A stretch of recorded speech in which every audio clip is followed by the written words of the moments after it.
In this video, we are going to talk about the biggest Nintendo Switch games announced at the June Nintendo Direct, the news and dates, and overall discuss the June Nintendo Direct.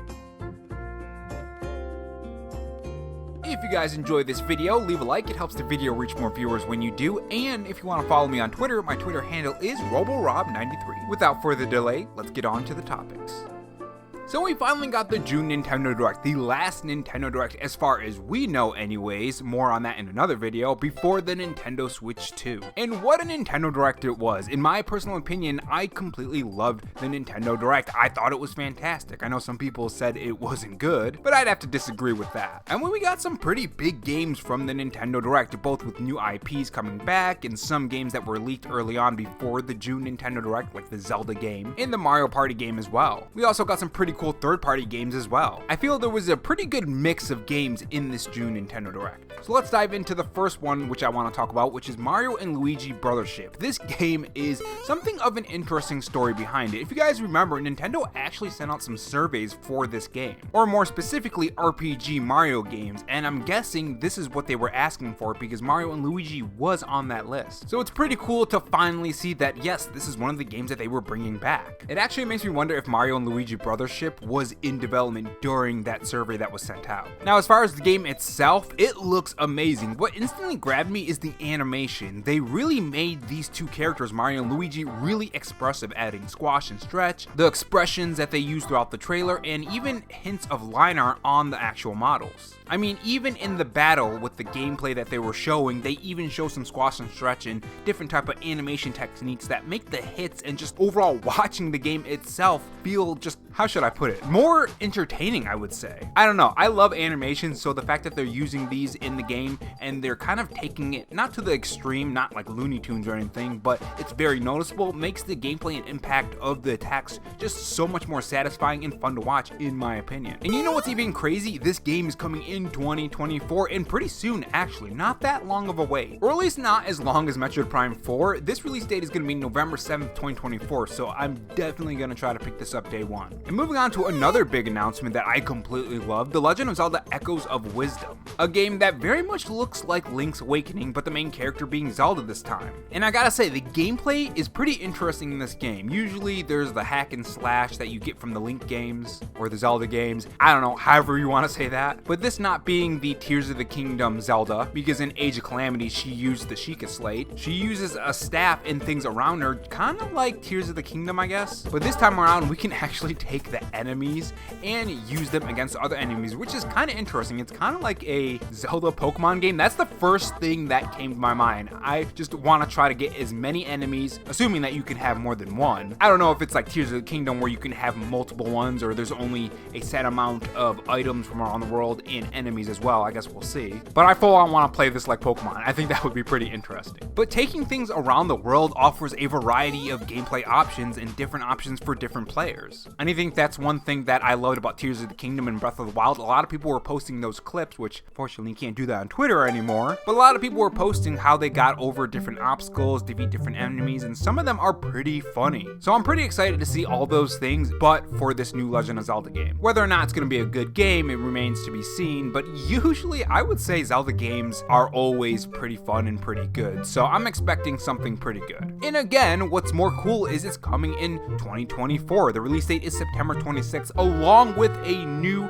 Switch Lite, which both come out on September 26th, and I'll be honest, I know the Nintendo Switch 2 is coming out soon, but I'm really tempted to get that. I mean, I've had my base Nintendo Switch since launch, so maybe I'll get it, I don't know. The Switch Lites are typically cheaper than the OLED in the original Nintendo Switch, and it is smaller, so it would fit in my backpack better when going to work, so I don't know, maybe, and it also looks pretty cool. Now, we also got some Nintendo Switch Online news as well, which does make me wonder a couple things about certain IPs. The games we got was from Nintendo 64 and also Game Boy Advance, A Link to the Past 4 Swords, and Metro Zero Mission on the Game Boy Advance side, and the Nintendo 64 side is pretty interesting, though Perfect Dark is kind of under fire because it's not in the best state right now. Video on that soon. But we got Perfect Dark and Turok on the Nintendo 64 side, which Perfect Dark is fantastic. I'm really disappointed on how it's performing because I have so much memories on playing those custom some games on the Nintendo 64 as a kid with my friends. And I would love to do that again, but if there are all these problems, it's gonna suck. Now, this does make me wonder if we have a chance for Conker's Bad Fur Day on the Nintendo Switch, because if you guys didn't know, these two games are gonna be on the 17 Plus app. It was at first available only in certain places, and now it's available in the US, so I do wonder if Conker's Bad Fur Day is gonna be coming to the Nintendo Switch. Personally, I think there is a high chance, because Xbox wants to bring more things to more platforms. Why wouldn't you bring Conker's Bad Fur Day? I mean, Perfect Dark is added, 007 is added, Banjo was in Smash. I mean, there's a lot of things that are coming from the Xbox side that they own now and coming to the Nintendo Switch online service, so I wouldn't be surprised if that does come, along with Diddy Kong Racing eventually. Although I don't know how that would work legal-wise when it comes to owning Conker's Bad Fur Day, because Conker's Bad Fur Day is in Diddy Kong Racing. But anyways, I hope those two games hit the Nintendo Switch online service. And next up we have Metroid Prime 4. So it really seems like this game is going to be pretty amazing. Some people are even wondering if it's running on the Nintendo Switch 2 right now, as far as the gameplay that we've seen so far. Now, one thing I do have to say is not only does it look good, but the frame rate is pretty smooth from what I can tell, which is something I like to see. I hate inconsistent frame rate, it always bothers me. But on face value anyways, it seems like that's not going to be a problem. Now, this is not a 2024 game, it's going to be 2025. So I'm assuming that this is going to be one of those cross-generation titles, kind of like Breath of the Wild from the Wii U and the Nintendo Switch when it first launched. Which, if they have this in store, it does make me wonder what else games they have in store, because they revealed pretty big games in this Nintendo Direct. So what other games do they have in store? And next up we have that Mario Party game that was leaked. So if you guys remember, we talked about this before, about Mario Party leaking out, and it was at the Nintendo Direct, and honestly, I might be interested. I haven't played a Mario Party game in quite some time, so maybe I'll check it out. We also have a Square Enix game, which honestly looks really, really good. I always love Square Enix games, most of the time anyways, most of the time. When Final Fantasy 13 came out, I didn't really like it. I do want to give it a second chance eventually. But I love 13-2 and Lightning Returns, so I want that on the Nintendo Switch. I would love to have that portable. But anyways, this new game that's called Fantasia Zero Dimension. This looks pretty cool. I do like the idea of lining up your spells and status effects and all of the attacks that you can do with your characters and hitting multiple enemies at once. I love anything that lets you customize the way you attack enemies and reward you for creativity with how you use the battle system. Another cool thing that the trailer does and shows you about the gameplay is that the enemies that you defeat, you can basically, I guess, transfer them into some kind of dimension and then go into that dimension and fight them all at once, which you guys already know me. I love grinding the first area, and if that's available right in the beginning, I'm gonna be grinding my levels all the way sky high so I can be completely overpowered right in the beginning of the game. That's kind of one of my bad RPG habits. That's why it takes so long to finish RPGs. Like in Final Fantasy Rebirth, I restarted just so I could do that in the beginning area. But yeah, this game looks pretty good. I think it's gonna be a pretty good game. Now there's another RPG game that we got more gameplay on Dragon Quest 1 and 2 and 3 actually. Well, it was the announcement that 1 and 2 are gonna have an HD 2D remake.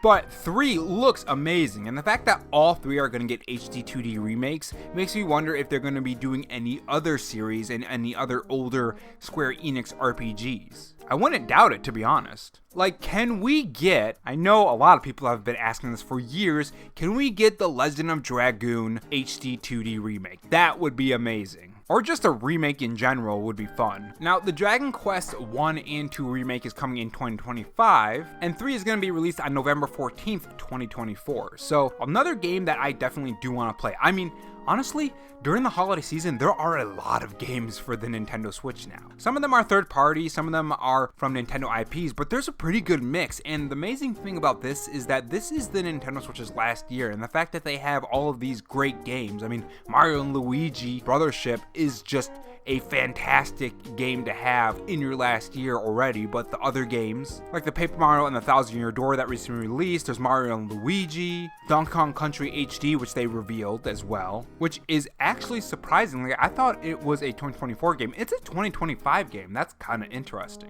But yeah, that's launching in 2025. Now it is January, so it's pretty close. Actually, it's on my birthday, January 16th. That's interesting. Guess who's going to be picking up a birthday present for himself? But yeah, that's pretty cool. Now there are some other games that were kind of smaller on the list. You know, they're not the Metroid or Mario and Luigi or Donkey Kong or anything, but there are some games that kind of catched my eye. One of the games was Fairy Tail 2. Now, I love the Fairy Tail anime, and the game does look interesting, and it's a turn-based game. So, I mean, I'm gonna support it. I love Fairy Tail, I love RPGs, I love turn-based games, so, I mean, I think I'll try it out. There's also the Lego Horizon Adventures. That game actually looks really fantastic, in my opinion anyways. Someone who has Horizon Zero Dawn and Forbidden West and does like that IP, I'm gonna try it out. Another one that kind of piqued my interest is Farmagaia. It kind of mixes Pokemon with, I know you guys are gonna hate this, a lot of people don't like farming simulators, but I'm gonna be honest, I like farming simulators, I like Animal Crossing type games, and that's why I'm also interested in the new Denpa Men, because it's kind of like Animal Crossing as well. But I'm interested in Farmagaia as well, especially how you fuse your army of, well, I guess Pokemon you would call them, or monsters into one giant monster. I thought that was actually kind of a cool mechanic that they showed off, and I definitely want to see how that turns out in the final game. Now, there were some other games announced at the Nintendo Direct, but they didn't really interest me as much. If you guys want me to make a video on like all of the games and go through each and every one, I will. But these are kind of the biggest games and some of the games that interested me more than the other games. But overall, I thought it was a pretty good Direct. I don't think it was the best Direct. I think definitely there was a little bit more room for other games. Wind Waker. I mean, we got Donkey Kong HD. They have to be saving Wind Waker. I don't see how that's not on the Nintendo Switch. Unless they're doing something big with the IP, either Twilight Princess or Wind Waker. That's the only thing I can think of, because why wouldn't you bring that over? Maybe they're going to be doing a 4K version of these games below, and I want to wait for the Nintendo Switch 2. Maybe it's going to launch with the Nintendo Switch 2. I don't know. Nintendo, where are these games? But overall, I am excited with the games that were revealed. And I think the Nintendo Direct was pretty fantastic. Not a 10 out of 10. If I had to rate it, I would say it was a solid 8.8 out of 10, I would say. Maybe a little bit higher, maybe a 9 out of 10. But you know, it was pretty fantastic. But what do you guys think? What was your favorite announcement from the Nintendo Direct, or favorite announcements if you have multiple ones? Let me know in the comment section below, and I will see you guys in the next video. Take care.